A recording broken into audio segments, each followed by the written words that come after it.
It is my honor to introduce to you Major General Vincent E. Vinny Boles, class of '76, and the highest ranking officer to date from the Niagara ROTC program. For all of us, you make us proud to be part of this university. Join me in a warm welcome for our guest of honor, General Cooper.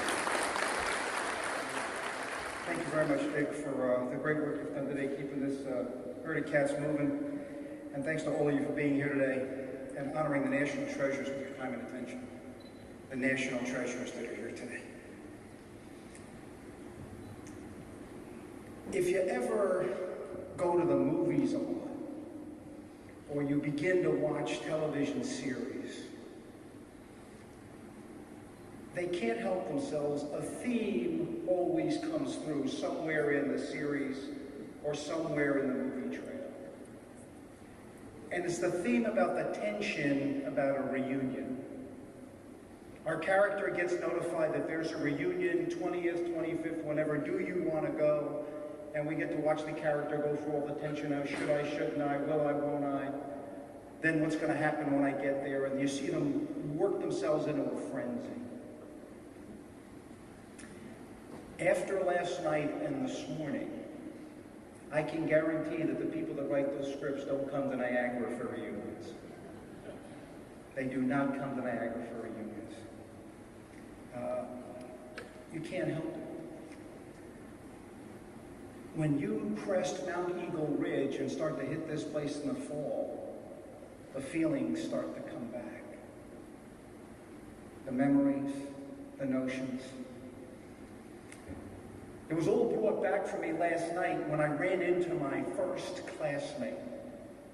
My butt hadn't cleared the door of that front thing, and my first classmate was standing there. And he turned and looked at me, ready to just, fill me with emotion and talk about all the wonderful things. And he looked at me and says, Vinny Boles, Black Russians.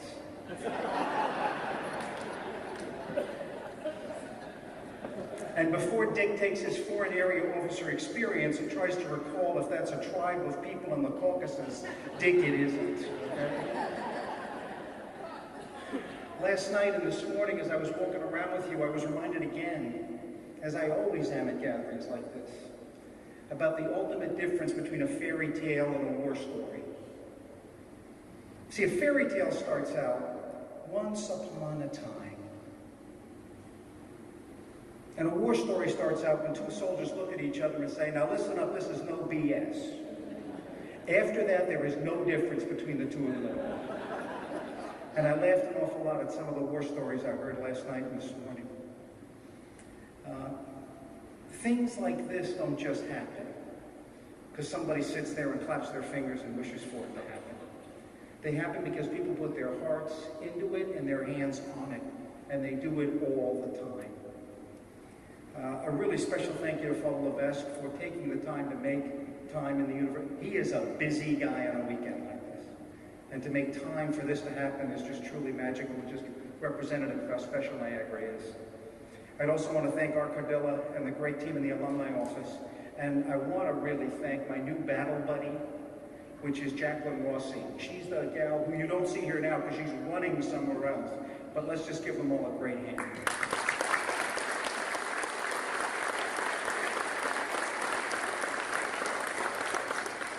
To Colonel Paul Dancer on the ROTC department, have you seen these cadets walking around today? Have you seen these kids? And tell the truth.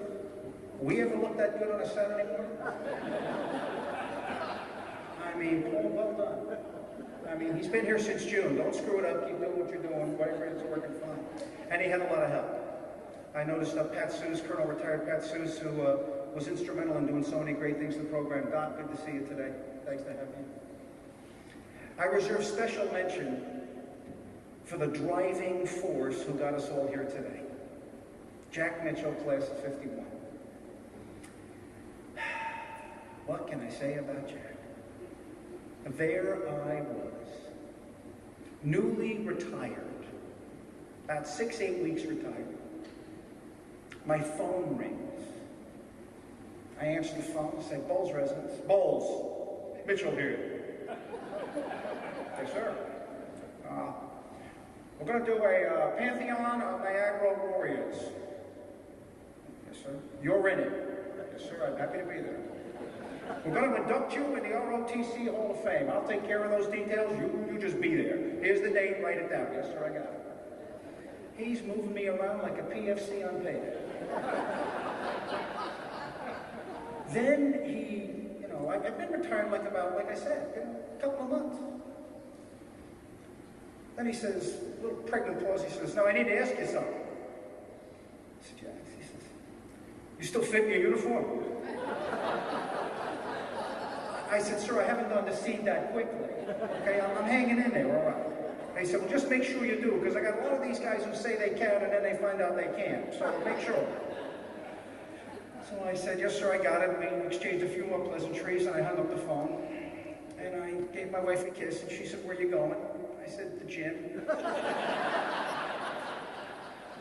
And there I've been. Jack's not with us today.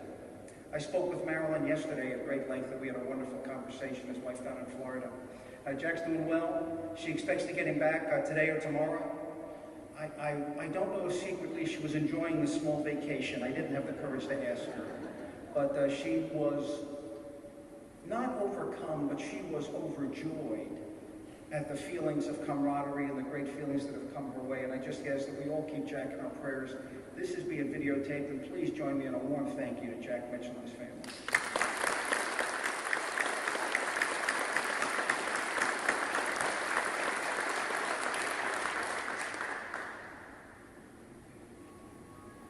Ud omne te cognoscant. Ud omne te cognoscant. When you come to Niagara, wherever you come from, that begins to imbue itself in you. Ut omne te cognoscant, that all may learn. You begin your exposure as you come here to a values-based growth process. A values-based growth process where you realize it's not ultimately about you, but it's about how you get to impact others and how you learn to grow and open yourself to be impacted and be loved and be touched by others. And it begins here. And in this values-based journey at Niagara, we change. And I would offer that even more importantly, we are given the strength to deal with the challenges and changes that come at us in this uncertain world. It starts here. That's the reason I believe so many of us have enjoyed and flourished in Army life. It is not hard to assimilate the values of an Army life. Loyalty, duty, respect, selfless service, honor, integrity, and personal courage. It is not hard to imbue those within yourself when you have been at this place and been from this place. It's about taking care of the national treasures entrusted to us. And we learn the meaning of taking care of each other when we come to a place like Niagara. We got the opportunity to lead and take care of the national treasures entrusted to us in some not so nice places. Korea, Vietnam, Panama, Grenada, Iraq, Afghanistan, the Horn of Africa, and so many other places. Even the beltways of Washington and the corridors of the Pentagon. Again and again and again we went. We didn't get to pick our missions. We went where we were sent. Not because it was easy, not because it was convenient, but because it was necessary and because the nation turned and looked at us and said, "We need you to do this." And we went. Some did not come back. We were truly blessed. A great many of us in that event were not alone. We were accompanied by a cast that time and time again gave an Oscar-worthy winning performance. And I'm talking about your families. Time and time again, they would look at us and give that Oscar-winning performance. "It's okay, honey. I'd love to go to Fort Polk. I hear Okinawa's nice this time of year. Vietnam's only a year. We'll live with your mother. We'll be fine. And again and again and again, they stood there for us. To our families, thank you. This is your day too. Your love, your care, your understanding, your patience when you couldn't understand what it was we were doing, enabled all of us who love this nation so much to serve this nation in the way we must. And let's please give a warm round of applause for our families.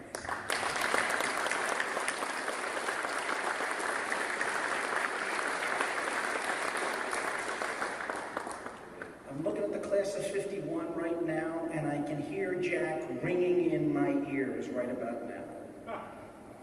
All right, General, wrap it up. You're not getting paid by the word. And so I shall. Since its beginning as an ROTC program, there's been a lot of change in the Purple Eagle Battalion. It was a mandatory program. It was a voluntary program.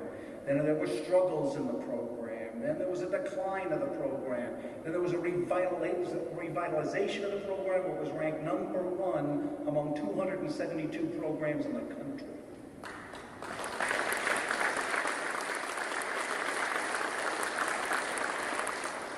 That renewal and revitalization has brought a program out that's even stronger than I've ever seen it. I share Dick's thought. I don't know if I'd get commissioned today. I don't know if I'd meet the standard to get commissioned today. I mean that as serious as a struggle. And thank you for all the kind words to me, but those of you sitting in the front rows here know the drill. I didn't do this alone. I didn't do this alone. In my mind's eye right now, I can see all those teammates. I can see all those teammates taking care of me, bucking me up, picking me up when I was down, pulling me down when I was a little higher than I should have been, and again there to take care of me. Regardless of the changes or the challenges, the Purple Eagle Battalion has stayed true to the nation. Niagara and the ROTC program are special to me personally for a very simple reason. I did not come to Niagara for something at the age of 17. I was running from something. I wasn't running to Niagara, I was running away from something. And by the age of 19, I had found what I wanted to do with my life, and I'd found the lady I'd spend the rest of my life with. You each have your story like that. You each have your story like that, and a great weekend like this gives us the time to share that. I got back more than I ever gave this nation, and I got back more than I ever gave Niagara. I learned that when you give, you get back far more. It's the only way to ensure that those words become reality. But unless they cognoscant, that all may learn, that all may grow. Now, I can't predict the future. The program's been here since the 1930s, about 80 years. I can't predict the future any more than I could have predicted what will happen in the past. But I guarantee the following. I guarantee the following. Our nation will be threatened. That nation will need an army. That army will need leaders. And this great institution will continue to provide them for this nation. They can't help it. They are living your legacy. They are living the legacy that each of you has lent this institution by your service, by your spirit, and by your hearts. I'd ask as we close that we keep those who are in harm's way today and their families in our thoughts and prayers. They go for us. They believe that we are worth it. We are worth their service and their sacrifice. And I think this is a wonderful opportunity to rededicate ourselves to be the type of citizens worthy of that service and sacrifice. May God continue to bless us all. May He continue to keep Niagara as vibrant as ever. Continue to produce great cadets out of this ROTC program.